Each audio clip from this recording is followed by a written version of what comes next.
LT grade की तैयारी करने वाले मेरे सभी प्रिय साथियों को मेरा प्यार भरा नमस्कार। और आज की वीडियो में हम लोग डिस्कस करेंगे इन डिफेंस ऑफ इग्नोरेंस। अगर हम इन डिफेंस ऑफ इग्नोरेंस इस एसे की बात करते हैं तो इसको एजी गार्डनर के द्वारा लिखा गया है।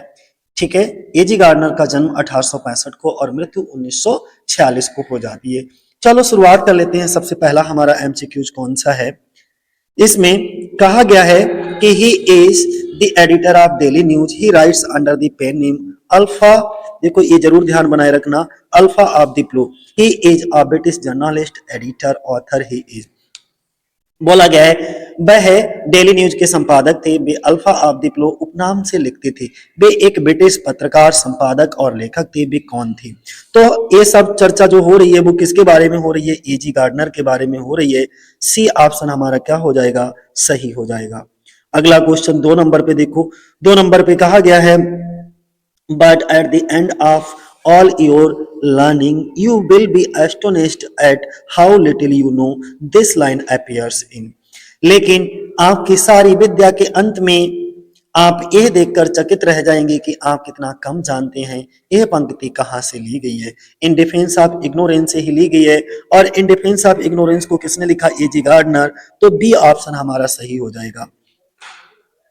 अगला तीसरे नंबर का क्वेश्चन देखो कौन सा है। तीसरे नंबर के क्वेश्चन में बोला गया A G Gardiner started his career as a. जो एजी गार्डनर थे उन्होंने अपने करियर की शुरुआत किस रूप में की? तो एक पत्रकार के रूप में इन्होंने शुरुआत की थी। जर्नलिस्ट हो जाएगा। ए ऑप्शन हमारा सही है। ठीक है, एक जर्नलिस्ट के रूप में। चौथे नंबर का क्वेश्चन देखो कौन सा है। इसमें बोला गया है कि which one of the following name is not mentioned in the essay in defence of ignorance.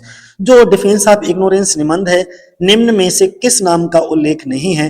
तो सोक्रेटिस का कहीं पर भी कोई सुकरात का उल्लेख नहीं है। बाकी डिफेंस ऑफ इग्नोरेंस में तीनों नाम दे रखे हैं। प्लेटो का भी नाम दे रखा है, दांते और थॉमस ब्राउनी, इन सब का नाम दे रखे हैं। ठीक है, अगला एजी गार्डनर बिलोंग्स टू। जो एजी गार्डनर थे वो बिलोंग करते हैं कौन सी एज से बिलोंग करते हैं? तो मॉडर्न एज से ये बिलोंग करते हैं। डी ऑप्शन हमारा सही होगा। 6 नंबर का क्वेश्चन है हमारा who wrote under the pseudonym Alpha of the Plough. हमने क्या बताया? ये इंपॉर्टेंट क्वेश्चन है कि अल्फा ऑफ द प्लो उपनाम से किसने लिखा था? तो वो थे हमारे Gardiner, A G Gardiner. Who wrote pebbles on the shore. ये जो वर्क है पेबल्स ऑन द शोर, ठीक है, इसको किसने लिखा? तो एजी गार्डनर ने लिखा है। ठीक है, अल्फ्रेड जॉर्ज गार्डनर। ध्यान बनाए रखना, अल्फ्रेड जॉर्ज गार्डनर इनका पूरा नाम था, एजी गार्डनर। अगला 8वें नंबर पे अगर हम बात करते हैं तो who started his career as a journalist of Essex County Chronicles. बोला गया है कि जो एसेक्स काउंटी क्रॉनिकल्स में पत्रकार के रूप में किसने अपना करियर शुरू किया? तो अपना करियर शुरू करने वाले एजी गार्डनर थे। अगला इन डिफेंस ऑफ इग्नोरेंस की अगर हम बात करें, is written by A G Gardiner. This essay has been taken from. Most and most important question है एलटी ग्रेड के लिए 9 नंबर का। ये जो इन डिफेंस ऑफ इग्नोरेंस निबंध किस पुस्तक से लिया गया है? तो कौन सी पुस्तक से लिया गया है? A option leaves in the wind 1919। A option ध्यान बनाए रखना, लीव्स इन द विंड। ठीक है, 11 नंबर का क्वेश्चन देखो क्या कहा गया है। इसमें बोला गया है A G Gardiner is one of the most lovable and delightful essayists of. तो इसमें देखो जो एजी गार्डनर थे किस शताब्दी के सबसे प्रिय? सबसे प्रिय से मतलब मोस्ट लवेबल, एंड डिलाइटफुल का मतलब सबसे ज्यादा आनंददायक निबंधकारों में से एक है। तो आपको बताना है कि एजी गार्डनर जो है 20वीं शताब्दी के सबसे प्रिय और आनंददायक निबंधकारों में से एक है। 20th सेंचुरी वाला ऑप्शन हमारा सही हो जाएगा। हम जाएंगे ए पर। अगला क्वेश्चन हमारा Gardiner assumes the role of. यहां पे बोला गया है 12 नंबर पे जो एजी गार्डनर थे वो किस भूमिका को अज्यूम करते हैं? कौन सी भूमिका, कौन सा रोल निभाते हैं? तो वो एक प्रीचर और जर्नलिस्ट, सॉरी मोरलिस्ट, दोनों का। तो both are correct. C option हमारा हो जाएगा। प्रीचर का मतलब होता है उपदेशक और मोरलिस्ट का भी मतलब नैतिक उपदेश देने वाला व्यक्ति मोरलिस्ट कहलाता है। 13 नंबर का क्वेश्चन हमारा कौन सा है? Gardiner's prose has the quality of. जो गार्डनर की गद्य शैली थी, प्रोज की जो शैली थी, सॉरी गद्य शैली में किस प्रकार की विशेषता है? उसकी क्वालिटी क्या है, तो अ गुड टॉक, यानी कि एक अच्छी बातचीत की बात होती है। जब वो प्रोज स्टाइल में लिखते हैं तो उनका जो कन्वर्सेशन होता है, जो बातचीत होती है, वो बहुत अच्छे लेवल की दिखाई जाती है। 14 नंबर का क्वेश्चन हमारा है, the old man narrates the various varieties of. जो ओल्ड मैन होता है, वृद्ध व्यक्ति होता है, विभिन्न प्रकार के किस विभिन्न प्रकार के किसका वर्णन करता है, यानी कि नरेट्स करता है द वेरियस वेराइटीज ऑफ। तो किन चीजों की विभिन्न प्रकार की वेराइटीज होती हैं, तो पॉपुलर, पॉपुलर जो होता है वो एक प्रकार का वृक्ष होता है पॉपुलर का। तो सी ऑप्शन हमारा क्या हो जाएगा, सही हो जाएगा। Sir Thomas brownies book is. देखो 15 नंबर का क्वेश्चन क्या कहा गया है, इसमें बोला क्या है, सर थॉमस ब्राउन की, जो सर थॉमस ब्राउन थे, उनकी पुस्तक का नाम बताना है, तो बल्गर एरर्स, बल्गर एरर्स, यानी कि सी ऑप्शन हमारा क्या होगा, सही। 16 नंबर का क्वेश्चन देखो क्या बोला गया है इसमें, the pleasure of living is in healthy. जीवन का आनंद स्वास्थ्य में निहित है, तो किस चीज में निहित है, यानी कि इसमें एक डैश लगाना भूल गए, the pleasure of living dash dash, फिर फीलिंग होना चाहिए, इस तरीके से होना चाहिए, ठीक है। तो यहां पे भरा जाएगा क्या, द प्लेजर ऑफ लिविंग, फिर इसके बाद the pleasure of living is in healthy feeling, ठीक, हेल्दी फीलिंग, ए ऑप्शन हमारा क्या हो जाएगा, सही हो जाएगा। 16 के बाद 17 नंबर का क्वेश्चन देखो, अच्छा क्वेश्चन है, जरा समझना इसके बारे में। इसमें बोला गया है कि सबो नरोला, क्या है लिखा हुआ, सबो नरोला, जो सबो नरोला किस शताब्दी का जो है मॉन्क दिखाया, एक इटालियन मॉन्क दिखाया जाता है। सबो Narola is an Italian monk, इतना हमें पता लग गया, इतनी जानकारी मिल गई। लेकिन ये जो इटालियन मॉन्क था जिसका नाम सबो नरोला था, वो कौन सी सेंचुरी का था, तो 15th सेंचुरी का, ठीक है।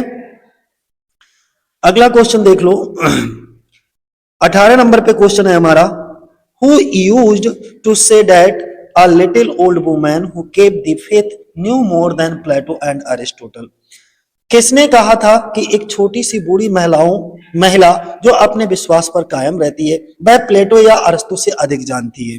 तो ये सबो नरोला ही थी, कौन थी, सबो नरोला, यानी कि सी ऑप्शन हमारा क्या हो जाएगा, सही हो जाएगा, सबो नरोला। अगला, माई से माई सेल्फ स्टीम्ड सैंक टू, मेरा आत्मसम्मान गिरकर हो गया, मेरा माई सेल्फ स्टीम का मतलब मेरा आत्मसम्मान सैंक टू गिरकर हो गया, क्या हो गया, 0 हो गया, बी ऑप्शन हमारा सही होगा। 20 नंबर पे देखो, अगर हम 20 नंबर की बात करते हैं, तो I am nothing but the possessor of a widespread ignorance, these lines appears in। ये जो लाइनें हैं वो कहां से ली गई हैं, यानी कि मैं कुछ भी नहीं हूं सिवाय एक व्यापक अज्ञान के स्वामी के, ये पंक्तियां आती हैं कहां आती, in the defence of ignorance की ये लाइनें हैं। तो बी ऑप्शन हमारा क्या हो जाएगा, सही हो जाएगा। 21 नंबर में अब ये कुछ पंक्तियां हैं, ये जो पंक्तियां हैं उनका हिंदी भी मैंने नीचे लिख रखा है, जिससे कि आपको समझने में आसानी हो बेहतरीन तरीके से। और ये जो वीडियो हम बना रहे हैं वो सुधीर के अरोरा से बना रहे हैं। क्या लिखा है, I am a mere bundle of mysteries in coat and breeches, I could not tell you where my epic lotus is or what it does without looking in a dictionary, these lines appear in।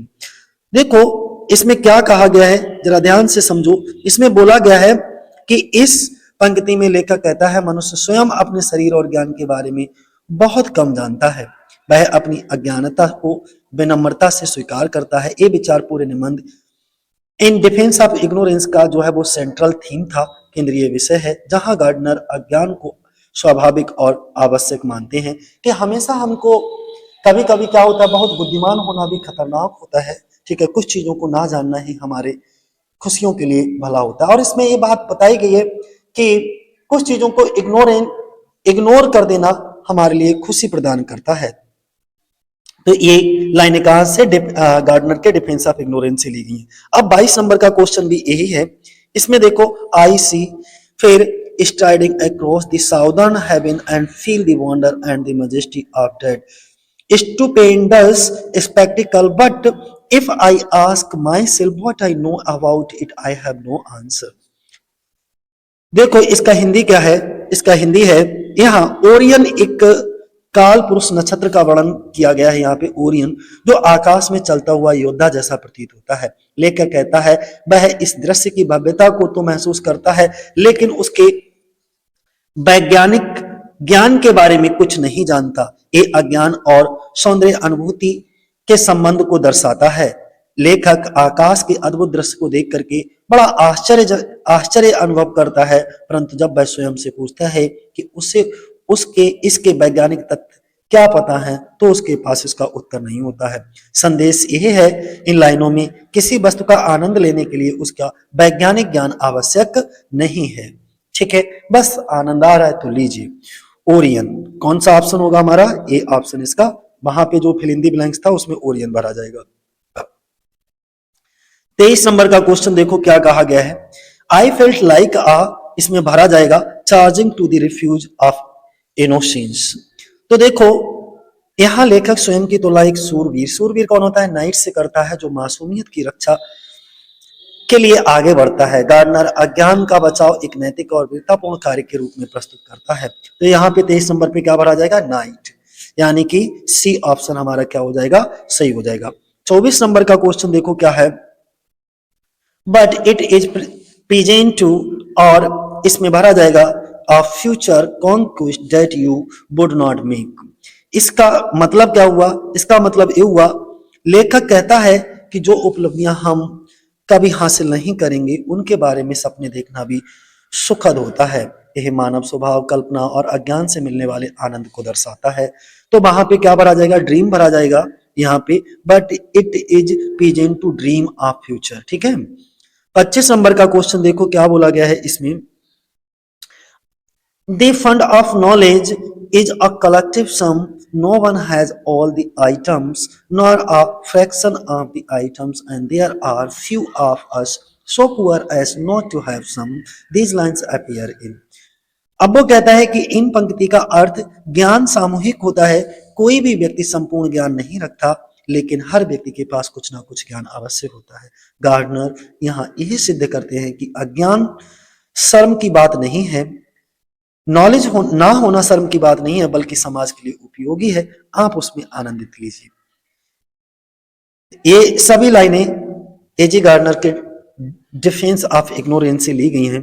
26 number का question देखो क्या कहता है, इसलिए answer की चिंता ना करिए।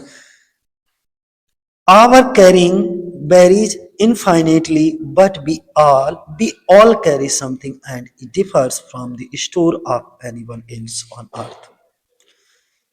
यहाँ क्षमता शब्द का प्रयोग हुआ है। लेखक कहता है कि हर व्यक्ति की ज्ञान ग्रहण करने की क्षमता अलग अलग होती है। कोई भी व्यक्ति बिल्कुल खाली नहीं होता, हर किसी के पास कुछ ना कुछ ज्ञान होता है। तो कैपेसिटी क्या भरा जाएगा यहाँ पे? Our carrying capacity varies infinitely. अब आज का आखिरी क्वेश्चन दोस्तों वीडियो का। And moreover the mere knowledge of things is not necessary to their enjoyment nor necessary even to wisdom. This appears in. ये लाइनें भी कहाँ अपीयर होती हैं? तो ये भी गार्डनर के इन डिफेंस ऑफ इग्नोरेंस की है। गार्डनर कहते हैं कि किसी वस्तु का आनंद लेने के लिए उसका पूरा ज्ञान होना आवश्यक नहीं है। ज्ञान के बिना भी सौंदर्य, आनंद और बुद्धिमत्ता संभव है। यही विचार इस निबंध का मूल संदेश है। ठीक है, तो ये आपको समझ आ गया होगा। आज के लिए इतना ही। जय हिंद, जय भारत साथियों।